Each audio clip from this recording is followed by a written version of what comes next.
Namaskar. Mi nombre es Didyananda Harimaya. Soy monja o renunciante de Ananda Marga, una asociación socioespiritual fundada en 1955 por Sri Sri Ananda Murti. En esta ocasión, en realidad, es una reunión de amigos muy simple que tenemos aquí y hemos decidido grabar esta charla para que es un poco informal, para que a alguien le sirva de inspiración.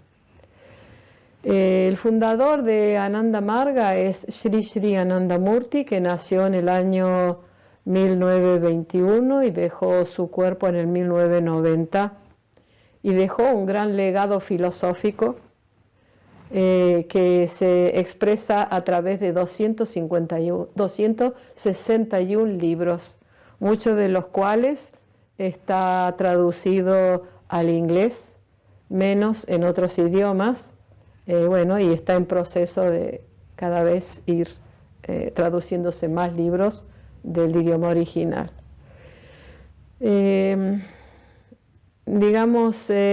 Si hablamos de un triángulo equilátero,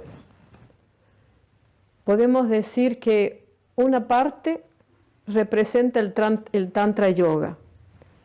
El Tantra Yoga fue, propagado por el señor Shiva hace más de 7000 años. Explica cuál es el sendero de la autorrealización, explica la lucha que debe tener el individuo para autocontrolarse, vencer los obstáculos y descubrir el mayor potencial que tenemos cada ser humano dentro de nosotros mismos y llegar así a la autorrealización. El otro triángulo habla de neohumanismo, que es el humanismo nuevamente explicado, nuevamente, eso es, el renacimiento del neohumanismo, porque el neohumanismo habrá existido siempre, pero a través de la historia y la evolución de nuestra sociedad se perdió el verdadero significado de ese neohumanismo, que es el neohumanismo universal, y no el humanismo que nace del egoísmo y del interés en su propio grupo o terruño.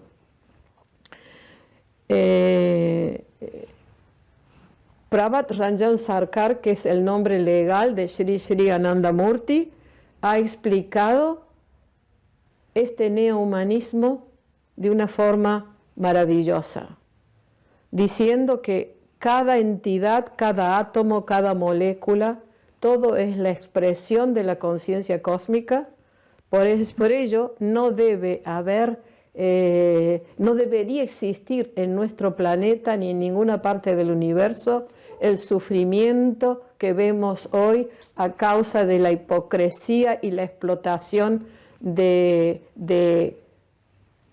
unos pocos hacia la mayoría de la población, hacia la mayoría de los habitantes de nuestro querido planeta Tierra. Entonces, P.R. Sarkar, que es el nombre legal de Sri Sri Ananda Murti, explica por qué está dividida la sociedad en diferentes sentimientos geográficos, sociales, de grupismo, humanismo, falso humanismo, y cómo se debe llegar al neohumanismo que abarca la sociedad entera, que abarca la creación entera, la flora, la fauna y todo este maravilloso mundo creado. El neohumanismo de Prabhat Ranjan Sarkar explica cómo elevar a las personas de estos sentimientos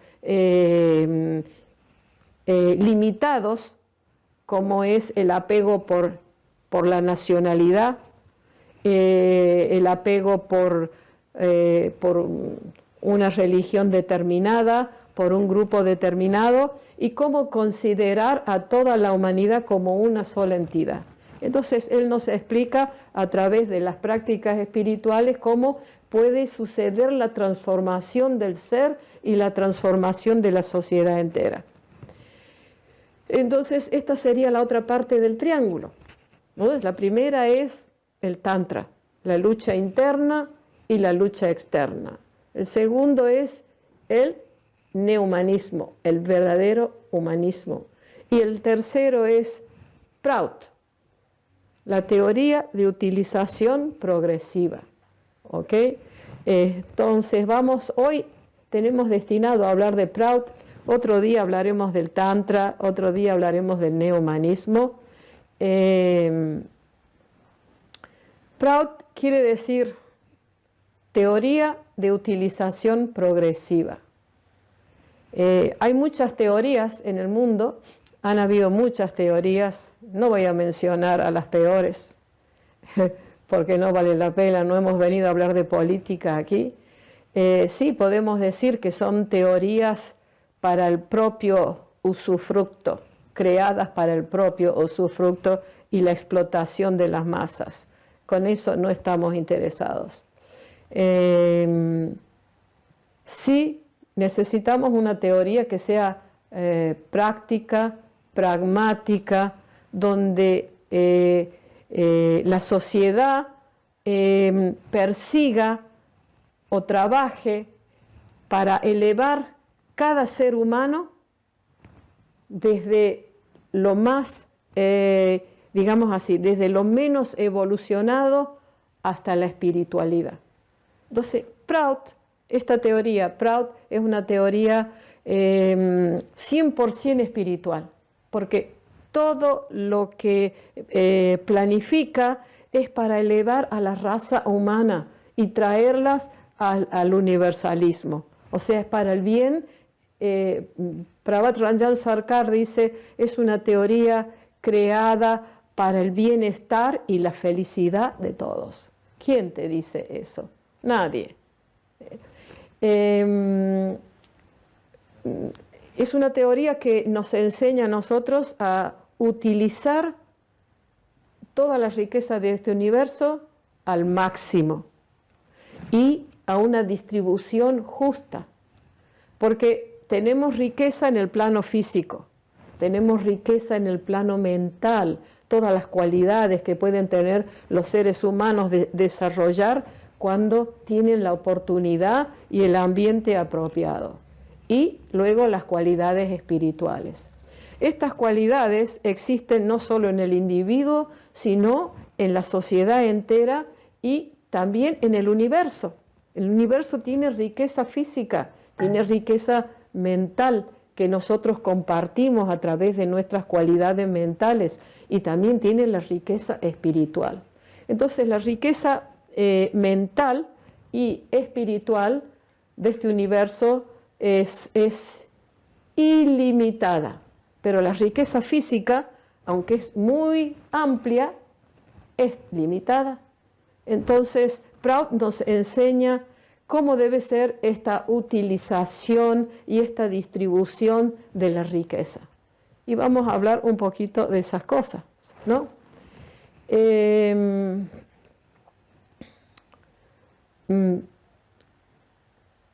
Digamos que Prout tiene un aspecto cuádruple, tiene 4 cosas importantes. Una es la filosofía espiritual. Segundo es la economía. Tercero es, digamos así, la parte, cómo debería ser la parte sociopolítica. Y cuarto es la economía. Son 4 cosas diferentes que forman el todo de la filosofía de Prout. Entonces vamos a hablar un poquito primero para poder comprender la naturaleza de los cambios que se suceden en nuestro planeta, ¿no? Hablando del ciclo social. En vez de hablar de clase baja, media y alta, Prout habla de un ciclo social que se diferencia y evoluciona a través del estado mental de las personas. Entonces dice, en la prehistoria la gente no era muy evolucionada, entonces se llamaba la clase, yo no voy a utilizar los términos sánscritos para hacerlo más simple. Digamos la clase, la gente de mentalidad obrera. ¿Qué significa esto? Es la gente que tenía la capacidad de hacer un trabajo en forma física, ¿okay? Servir a la sociedad a través de su potencial físico. Entonces, como no había una evolución intelectual importante, se dedicaban más al trabajo manual. No quiere decir con eso que el trabajo manual sea menospreciado, porque todo hace falta. Pero si uno tiene solamente la posibilidad y la capacidad del trabajo manual y no desarrolla otros aspectos, entonces es muy limitado. Entonces, en la prehistoria, el ser humano era más, digamos así, de trabajo manual. Luego, están, digamos, no dominan la materia, porque para dominar la materia hace falta intelecto. Cuando vivía la gente de esa manera así, estaban expuestos digamos, a muchos choques entre los diferentes clanes y grupos, etcétera, y había un gran problema.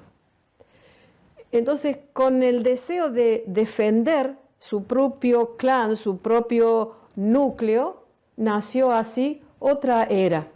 Nació la era de lo que hoy podríamos llamar el militar, pero decimos el guerrero, ¿no? Se dice la época del guerrero.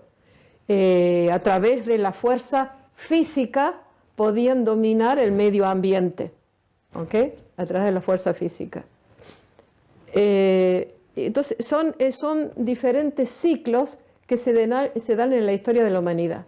Entonces, la primera era la fuerza obrera, el trabajo manual. Luego es la fuerza física, la fuerza del guerrero, para poder subsistir. Y entonces, a través de la lucha, de la guerra, pues entonces fue después la clase dominante. Siguió pasando el tiempo y evolucionó otra era, que es la era intelectual. Y nosotros podemos ver así que en nuestra sociedad, si estudiáramos el ciclo social que tiene este movimiento, veríamos que eso va sucediendo y se repite a lo largo del tiempo. Entonces, primero, la era donde dominaba el trabajo manual, ¿no? Luego dominaba la parte guerrera, o sea, el luchador, la guerra. Y luego el intelecto. Entonces, la gente que evolucionó en esa época, con su intelecto controlaba al guerrero y al trabajador. Y después siguió evolucionando el ciclo social que va dando vuelta y viene otra época. Viene la época de aquel que es tan inteligente que utiliza al intelectual, al guerrero y al obrero y los vuelve esclavos y se llama la época del capitalismo. ¿Ok? Los vuelve a todos capitalistas. Los vuelve a todos como esclavos del capitalismo.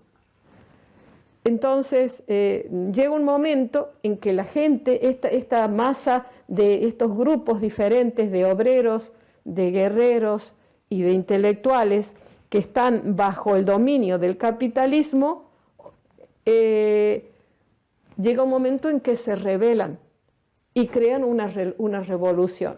Crean una revolución y claro, como se unen y luchan, triunfan después de esta revolución y otra vez empieza el ciclo social, pero con la dominación de los guerreros. Claro, porque han vencido en la guerra o en la revolución y empiezan dominando ellos. Y así se va repitiendo el ciclo social. Entonces luego, aunque llegue una época en que dominen los trabajadores, ya no son los mismos trabajadores de la prehistoria que no tenían esa capacidad, porque un obrero hoy en día, aunque haga una cosa manual, tiene su conocimiento y su capacidad, ¿no? Entonces el ciclo social va siempre dando vuelta en una forma, en una evolución natural. Entonces, ¿qué pasa? Si hoy en día domina, por ejemplo, dominan los intelectuales y es el momento en que tiene que haber un cambio. No, los intelectuales que están gobernando no quieren que haya ese cambio. Entonces, después de los intelectuales, ¿quién seguía? Los capitalistas, los que hacen negocios, los que compran todo con el dinero.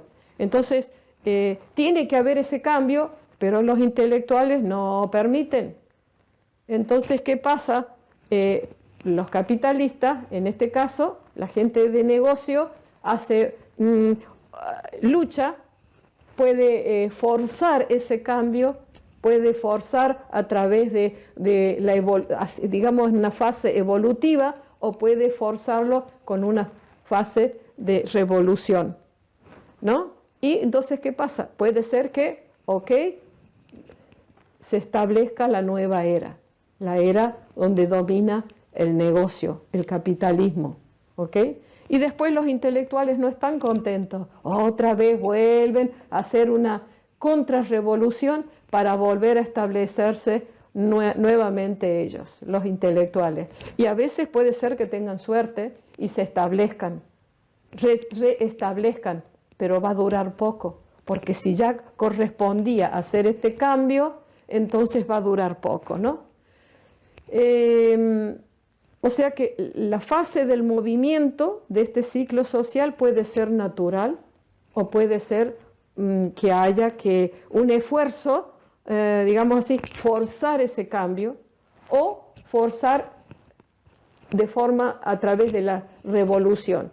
La fase evolutiva puede ser más forzada que lo natural, pero a veces es necesario que haya una revolución para este cambio. Entonces, esto es continuamos. Si estudiamos la historia de cada país, de cada sociedad, vamos a ver que estos ciclos se repiten siempre en la historia. Entonces, ¿cómo lograr? Y acá viene Prout. Eso es natural. No es un invento estos de Prout, es un estudio, un análisis del cambio de la sociedad. Ahora, pero ¿a dónde viene ahora la particularidad de Prout? Entonces, ¿qué es lo que propone Prout? Prout dice que en el medio del ciclo social, en el medio de este ciclo social, deben estar los advipras, los espíritus moralistas. Vamos a buscar hoy en la sociedad en la que vivimos, en lo que está pasando en todo el mundo, un espíritu moralista. No lo vamos a encontrar ni con lupa, ¿no? Entonces, estos espíritus moralistas son gente que está establecido en la espiritualidad y en la moralidad. Y ellos, desde el núcleo del ciclo social, van a controlar a la sociedad. Y van a observar que este cambio de diferentes, digamos, de obrero a guerrero, de guerrero a intelectual, de intelectual a businessman, porque no todo businessman es capitalista, lo que pasa que después se degenera, ¿no? Entonces van a controlar que ese cambio suceda cuando se tenga que suceder y que no haya explotación porque quieran permanecer en el poder más de lo que deberían poder hacer. ¿Cómo va a ser la votación para las elecciones? La votación va a ser que desde pueblito a pueblo más pequeño, más grande, hasta llegar a toda una ciudad, a todos los niveles va a haber colegios electorales, donde la gente aprenda sobre la espiritualidad, la moralidad y la sociedad, que es lo que es ideal. Y esa gente que apruebe ese estudio va a formar parte del colegio electoral y van a poder votar. Porque hoy, ¿quién tiene conciencia de votar? Cuando toca votar, nadie sabe a quién votar. A fulanito, menganito, sultanito, ¿no? ¿A quién vamos a votar? ¿Quién es el mejor? ¿Quién es el peor? Entonces yo no voy a entrar en detalles nombrando porque no voy a hacer política, pero todos sabemos muy bien cuánto se guardan en el bolsillo, cuánto invierten en la sociedad, etc. La política no me interesa la espiritualidad, la sociedad, el bienestar de las personas. Pero esta es la realidad de nuestra vida. Entonces ellos van a, digamos así, entonces esa gente que ha pasado el examen, el estudio, la práctica y el comportamiento de los colegios electorales van a poder votar y también ser votados. Eso es muy interesante. Entonces, el rol del espíritu moralista es controlar que la gente que va a ser electa realmente merezca por su comportamiento, por su trabajo filantrópico y por la moralidad para poder votar. Ellos van a controlar eso. Y cuando estos señores que están en el poder no quieran cambiar, no quieran permitir el progreso del siguiente grupo que domina la sociedad, entonces los espíritus moralistas, los advipras, van a despertar la conciencia del pueblo o de la sociedad para que se eleven, para que se rebelen y para que luchen por sus derechos, para que no los engañen más. Entonces el ciclo social se trata más o menos en muy pocas palabras sobre esto. Hay mucho más que decir sobre cada uno de estas cosas, porque de estos aspectos cuádruple hay que hablar mucho de cada uno de ellos, ¿no? Esto es una pequeña introducción. Muy bien. La segunda parte es la filosofía espiritual. Una filosofía espiritual que habla del origen de nuestra existencia, del origen del universo, de la evolución del universo y cómo podemos llegar todos a ser grandes seres humanos, cómo podemos llegar a ser espíritu moralistas, cómo podemos ser líderes y cómo podemos regresar a nuestro, digamos así, a nuestro lugar de origen. Todos venimos del núcleo cósmico y nos dirigimos a través de nuestra evolución hacia el núcleo cósmico. Entonces, ¿a través de qué? A través de las prácticas del Tantra Yoga, a través de las prácticas espirituales. Alguien va a decir, sí, hay muchos maestros de yoga, hay muchos gurúes, hay muchos que hablan, pues yo digo siempre, fíjense bien a dónde se van a meter. Todos tienen muy buena intención. Si yo cojo una bicicleta y quiero ir a Madrid, me va a llevar unos cuantos días. Si cojo un coche, iré más rápido. Si cojo el avión, voy a llegar enseguida. Entonces, así sucede con las prácticas espirituales. ¿Quién está detrás? ¿Quién es el guía espiritual que está detrás de esas prácticas? Y a la gente que quiera aprender meditación y que quiera seguir un camino verdadero, cuando se tiene que pagar para iniciarse en las técnicas de meditación, es falso y mentira, porque la espiritualidad está libre para todos los seres humanos. Yo, antes de seguir con la otra parte, quería saber si este público honorable que tengo aquí tiene alguna pregunta.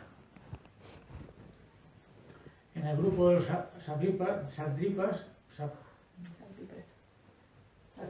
sadvipras, evidentemente es indiferente el género, pueden ser hombres como mujeres. Claro, por supuesto. Y dejarlo claro. Y además que los méritos para acceder a ese grupo pues serían espirituales, ¿no? Y serían pues dados, no hay como hoy en día pues organizaciones espirituales, iglesia o otras organizaciones, religiosas, pues siempre tiran más para un determinado género. Aquí, ¿cuál sería el...? Aquí es socioespiritual. No podemos dividir lo que es socioeconómico de lo espiritual, porque es un todo.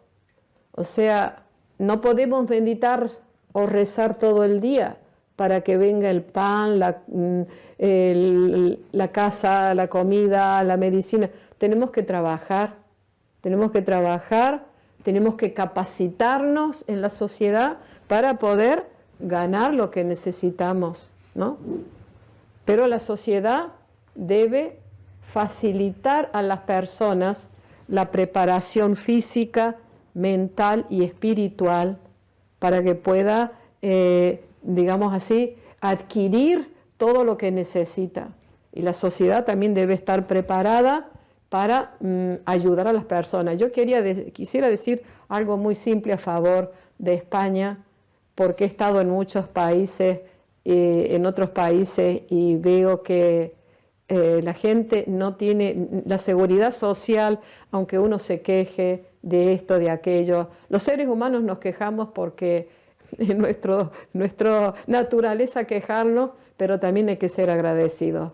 Yo me siento muy agradecida a España del servicio social, digamos, de la seguridad social, que cuando he tenido un problema de salud, lo he tenido, y esa ayuda médica. Y en otros sitios tienes que pagar un montón de dinero para tenerlo, así que hay que ser agradecido también en la vida. Bueno, ¿alguna otra pregunta concreta de este lado? ¿No? Muy bien. ¿Okay? En mi caso quería consultarte, Vivi. Claro, lo ideal para cada ser humano sería que de todas las etapas, las 4 etapas que has hablado, tengamos las características de las 4, ¿no? Claro. ¿No? Que sí. Seamos guerreras, sí, el tema sí, manual, sí, ¿no? sí, sí. El tema de los negocios y de ser autosustentables, sí. ¿no? Porque como tú decías, no es como el capitalismo, sino es más bien un businesswoman, un businessman, ¿no? De ser autosustentable. Claro, claro.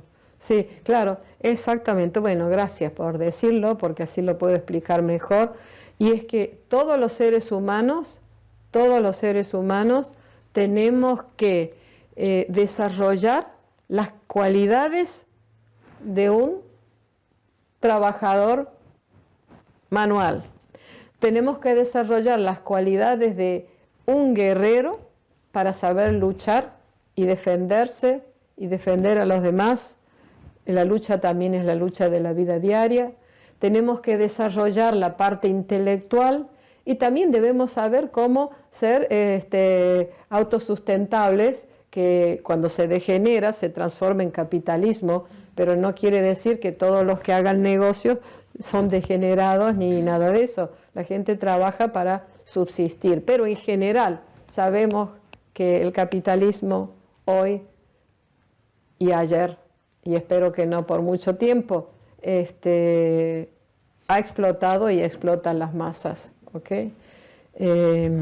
O sea, y tenemos que desarrollar la cualidad del espíritu moralista. Todos debemos llegar a ser sadvipras, porque tenemos que tener todas estas 4 cualidades, capacidades humanas, desarrollarnos física, mental, espiritualmente y tener esa capacidad de llegar a ser sadvipra. Esa es la meta, que cada ser humano llegue a ser un sadvipra. Y sin tener en cuenta, pues eso, el género, porque desde el punto de vista espiritual, el espíritu no tiene género, entonces no hay ninguna distinción, ni hay lugar al machismo, ni al feminismo, ni nada de nada. Claro, aquí hablamos de algo, hablamos del ser humano, y el ser humano es todo, somos todos seres humanos, y el neohumanismo abarca lo más importante del neohumanismo, que también es parte de esta filosofía, es el amor, el cuidado por la naturaleza, por los animales, por las plantas, por todo el mundo creado. A nadie se le ocurre quemar una selva. A nadie se le ocurre, a ningún ser humano, no se le ocurre dañar la ecología de nuestro hogar en común, que es el planeta. ¿No es cierto? Claro, acá no hablamos de género. Hablamos de seres humanos, de seres vivientes, de la creación y de todo eso. Muy bien. Seguimos. Entonces, primero he hablado un poquitito del ciclo social, también he mencionado un poquito sobre la espiritualidad, que todos venimos de la conciencia cósmica, evolucionamos en este universo, nuestra mente surge de la materia, pero esa materia está hecha de conciencia y de alma, de la conciencia cósmica. En todo, la conciencia está en todo, es inherente en todo. Entonces la materia evoluciona, digamos, como mente, luego como, digamos, como plantas trepadoras, como plantas más evolucionadas, como insectos, como animales, hasta que llegamos a la etapa de ser humano. Pero cuando llegamos a la etapa de ser humano, tenemos que perfeccionarnos y transformarnos en algo divino. Y para eso, y luego nuevamente terminar nuestro ciclo evolutivo unificándonos a la conciencia cósmica. Esta filosofía es parte de digamos así, la teoría de utilización progresista que es Prout. Bueno, hay otra parte que habla de la economía, ¿no? Entonces, esto habla de que hay tres tipos de industria. Una que es la industria pesada,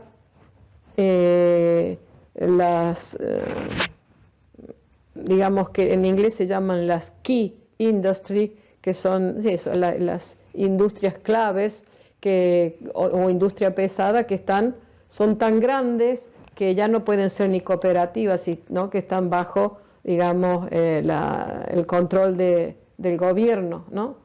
Puede ser el control del agua, la electricidad, la producción de grandes cosas, ¿no? Hidrocarburos. Exacto, esas cosas. Muy bien. Entonces, eso está en manos del gobierno, de un gobierno moral, y también que en una zona determinada. Entonces, lo que hay que lograr no es que estas grandes industrias, está esta industria que es la industria clave, está la industria media, que sería, por ejemplo, las cooperativas. En las cooperativas, los empleados no tienen que ser empleaduchos ni esclavos, sino que son parte también, el trabajar los puede hacer o no accionistas. ¿Ok? Y lo más interesante de Prout es que dice que con el avance de la época, tiene, digamos así, y la tecnología, un empleado que trabajaba 12 horas en su empresa, llegaba a casa y no tenía tiempo de las prácticas espirituales, ni de estar con la familia. Entonces, en vez de esclavizar a una persona como esa, con la nueva tecnología, la gente puede trabajar en turnos y también utilizando toda esa maquinaria moderna que con un clic se hacen tantas cosas, y así trabajar menos horas, ganar a lo mejor lo mismo o más de acuerdo a la época, y poder llegar a su hogar, estar con su familia, evolucionar y hacer las prácticas espirituales. Entonces hay que ver el bien de la sociedad. Los seres humanos no somos esclavos, ¿ok? Entonces habla de esa tecnología moderna.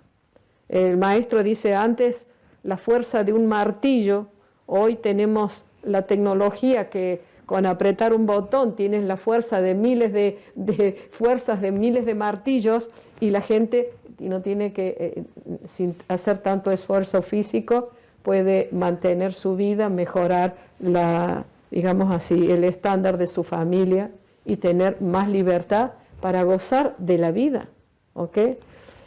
Y también hay empresas pequeñitas, como hoy podrían ser la de los pakistaníes, la de los chinos, o la de los españoles, o de cualquier grupo de entidades que también son, digamos, las tienditas. También eso está permitido. Entonces, son tan pequeños que ya no hace falta ponerlo en cooperativa. Pero para la alimentación, para la ropa, para todo lo que sea necesario para la sociedad, debería ser en cooperativas. ¿Ok? Y así los empleados también pueden ser accionistas, ¿ok? No esclavos, sino accionistas. Y algo muy interesante. Hay una cosa, bueno, ¿tenéis alguna pregunta hasta aquí? Bueno, y otra cosa es que se habla en Proud de sociedad Samaj. La palabra es Samaj. Por ejemplo, no voy a nombrar ninguna ciudad para no entrar en conflicto, pero podemos decir que esta ciudad, esta provincia, tiene un potencial cultural, económico, de lenguaje, de capacidad de gente, etcétera, etcétera. Entonces, ¿qué vamos a hacer? Vamos a dejar que este grupo desarrolle todo su potencial físico, mental, espiritual, cultural, y no se debe prohibir la lengua. Puede haber un idioma nacional para la comunicación, pero la gente local puede hablar y estudiar en su lengua, porque no podemos reprimir a las personas, ¿no? No las podemos reprimir a la cultura de las personas. Entonces, resulta que después descubrimos que otra provincia tiene otra serie de capacidades en estas que he mencionado. Entonces, ¿cómo podemos hacer? Claro, vamos a dividir el mundo en un montón de samayas, un montón de pequeñas sociedades, porque ¿cómo vamos a hacer para unificar? ¿Cómo vamos a hacer para crear una tierra donde sea única, un país único en toda la tierra? ¿Cómo podemos hacer? Entonces, claro, el país, esta provincia puede intercambiar con esta provincia, porque como tienen los límites de las fronteras cercanos, entonces intercambian.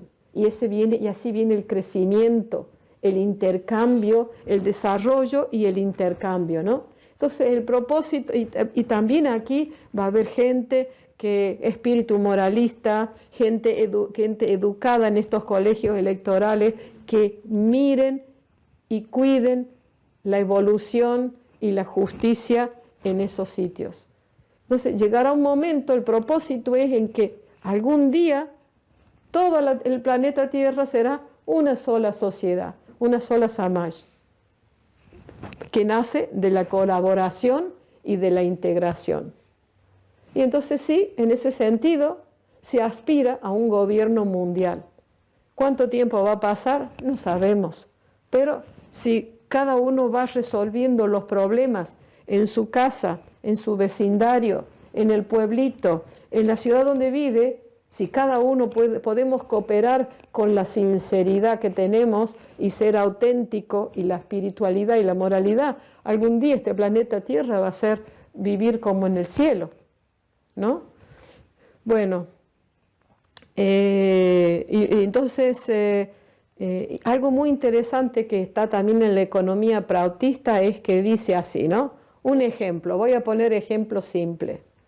Supongamos que en nuestro país se han fabricado 1000 coches modernos, pero la mayoría de la gente tiene bicicletas y motos. Entonces, ¿a quién le vamos a vender o repartir esos 1000 coches? ¿A quién le vamos a dar? porque a lo mejor hay mucha gente que lo quiere, ¿no? Entonces, a lo mejor la gente, digamos así, común, se conforma solo tiene algo que hacer, que con su bicicleta o su moto se las arregla. ¿Y a quién se le van a dar los 1000 coches? Se le va a dar primero a los médicos, a la gente que hace un trabajo que presta servicio a la sociedad. Pero cuando se hayan abastecido los médicos u otras personas que tienen un trabajo de quienes depende la sociedad o parte de la sociedad o para el bienestar de la gente, entonces también a la otra gente que antes andaba en bicicleta se les va a facilitar la compra de los coches. No sé si me explico. ¿Ok? Y mañana habrá helicópteros para los médicos, para la gente que presta el servicio social, y los otros tendrán coches. No es que, es que depende de lo que se vaya fabricando. Entonces, una vez que toda la gente pueda tener coches, eso le dará a los médicos los aviones. Y después, una vez que la gente tenga helicóptero, entonces a los médicos tendrán otra cosa. Quiere decir que siempre se tratará de ir mejorando la situación económica de las necesidades de la gente, pero siempre dando primero a las personas que ayudan a la sociedad, que son meritorias porque ayudan a la sociedad, y luego poco a poco ir bajando la diferencia entre la minoría y la otra gente que tiene méritos, ¿no? Por ejemplo, esto es así. Entonces, Proud también habla que dice que el grupo colectivo de sadvipras, de espíritu moralista, tiene que poner un límite a la gente que acumula riqueza, ¿no? Yo conocí a una chica en Italia que tenía como 200 pares de zapatos. Imagínate cuánta gente iba descalza por el mundo, ¿no? O sea que, bueno, esto es zapato, pero otros que tienen muchos coches o muchas casas y tantas cosas, no. Hay que poner un límite. Y esto no es comunismo, cuidado, no es comunismo, ¿no? Entonces, una filosofía socioeconómica espiritual. Entonces, ese es uno de los principios, poner límite a la acumulación de riquezas, para que todos puedan tener de todo. Luego dice que tiene que haber una máxima utilización, ya termino en un ratito, tiene que haber una máxima utilización de la riqueza física, metafísica y espiritual del universo. En la parte física es limitada, pero la parte metafísica y espiritual es ilimitada. Entonces, por eso hay que saber utilizar al máximo la riqueza de este universo y al mismo tiempo de hacer una distribución ecuánime de esta riqueza entre la población del mundo. También dice que la sociedad tiene el deber de proveer al individuo para que se desarrolle. Hay un individuo que tiene más capacidad física, menos mental y menos espiritual. ¿Qué tiene que hacer la sociedad? La sociedad puede valerse en ese momento de tomar de esa persona el servicio de esa capacidad que está más desarrollada. Si Juanito tiene la capacidad física, el otro Pedro tiene la capacidad intelectual y José tiene la capacidad espiritual más elevada que las otras, entonces la sociedad va a tomar de esa persona la capacidad que más elevada tenga, pero al mismo tiempo tiene que proveer el medio ambiente para que las personas se desarrollen no solo física, sino mental y espiritualmente también, ¿no? Entonces hay que combinar el potencial del individuo con el potencial de la sociedad. Es que eso es lo primero. concienciar y desarrollar la espiritualidad en los colegios o donde sea, eso es lo primero. Crear una moralidad, una espiritualidad, una concienciación, porque tú a una persona después de 40 años, con 40 años no le vas a decir tienes que tener 4 coches o solo 5 pares de zapatos. Te va a decir no, tiene que salir de unos, no vas a causar represión en el individuo, no va. Educación, es que la gente necesita, no se trata de reprimir, Claro. Sino de educar. Para Si que no se sienta reprimido, primero hay que educar. Claro, entonces por eso... Perdón, Lili, Sí. eso te quería hacer una consulta. Sí. Claro, lo importante también es primero cubrir las necesidades básicas de las personas. Claro. Para que se puedan desarrollar mental y espiritualmente. Y dentro de las necesidades básicas está la educación, la salud, Claro. la alimentación, la vivienda. Claro. Si la gente no tiene estas necesidades básicas Claro. cubiertas, muy difícilmente se desarrolla a nivel mental y espiritual. Lo más importante casi, hombre, eso ya se supone que se da por supuesto, pero lo primordial es desarrollo de la espiritualidad, porque sin eso, esa es la base de todo. Es que la base de todo es que la sociedad provea un medio ambiente donde la gente trabajando pueda tener su casa, la comida, la educación de los hijos, la salud y la alimentación asegurada. Esas son las mínimas necesidades que la sociedad debe. No es que la sociedad debe dar todo gratis, porque entonces la gente no haría nunca un esfuerzo, pero sí la sociedad tiene que ocuparse en que la gente reciba la educación adecuada, el entrenamiento adecuado para poder trabajar y para poder tener las mínimas necesidades. Una vez que la gente tiene las mínimas necesidades, ahora viene el desarrollo mental, intelectual y espiritual. Mientras haya hambre, la gente no puede pensar en la espiritualidad. ¿Okay? Pero si hay hambre y no hay espiritualidad, entonces se lucharán unos con otros por los recursos primarios. Entonces tiene que ir de la mano, porque si uno no tiene, pues claro. Habrá que compartir con él para que no...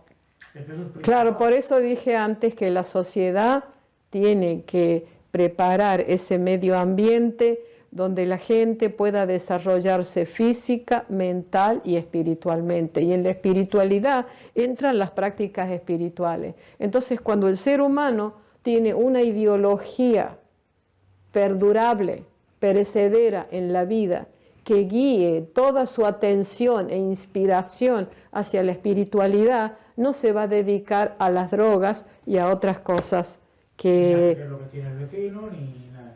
Bueno, muy bien. Entonces, otro de los principios, ya estoy terminando, otro de los principios también habla que dice que la sociedad debe cuidar, por ejemplo, hay sitios, ¿no?, de naturaleza que no se deben tocar, como lo mejor parques áreas protegidas. Áreas naturales protegidas se deben respetar porque son parte de la ecología, parte que puede ayudar a las personas a evolucionar en todos los aspectos de la vida. La creatividad hace falta, ¿no? No podemos ser así. Entonces, no solamente hay que fijarse en el potencial humano, en el social, sino en la naturaleza, en la ecología, que también hay, y cómo van a interactuar esta naturaleza con los seres humanos. Y por último, uno de los principios dice que todos los principios de Proud van a ir evolucionando. El principio está, pero cómo se va a aplicar depende del tiempo, del lugar y de la persona. Eso es lo que hace que Proud no sea una teoría de explotación, sino en constante evolución. Bueno, hay mucho más por decir. Si tenéis preguntas concretas, con mucho gusto. Y si no, pues muchísimas gracias a Alex por darnos esta oportunidad. Es algo muy básico lo que hemos dicho. Esperamos en el futuro cercano poder decir mucho más. Namaskar a todos. Sí que voy a decir algo solo que, bueno, yo trabajo para la editorial de Ananda Marga, de las publicaciones de Ananda Marga aquí en España. Si alguien está interesado en la página web de los libros, es anandamargalibros.org. Seguramente tú la podrás escribir si a alguien le interesa. Muchas gracias. Namaskar a todos. Namaskar.